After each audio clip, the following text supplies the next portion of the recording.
Maşallah. Koldu. Buna hurmat. Atın kim? Alim krasavç. Qancha aydan beri toptab o'tasiz buni? Qancha aydan? Akang toptadi. Uyal köye koydu. Qancha aydan beri toptab o'tadi? 1 yil, 2 yil. Ne ala istedin elle? Nima o'zleding ana?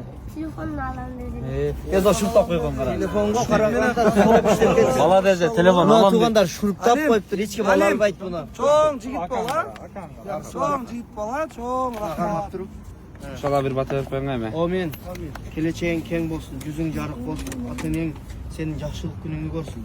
Baxtingga ota-enang bor bo'lsin, ota-enang baxtına. Sen bor bo'l, Qirg'izga xizmat qil. Amin. Buna уже xizmat qilib boshlasın. İnşallah. Bundan qarsa var ya, bundan zakılıp kalgan var ya. Maşallah. Darvozachilar ham da. Yo, bunani güyügüzü tur, çalıştırıp koyturun diyelim. Tüm de altı hoş. Ona darvoza jasag'ishlarga bir so'm bilan jasag'ishlar. Ne deyt alan. Çok da.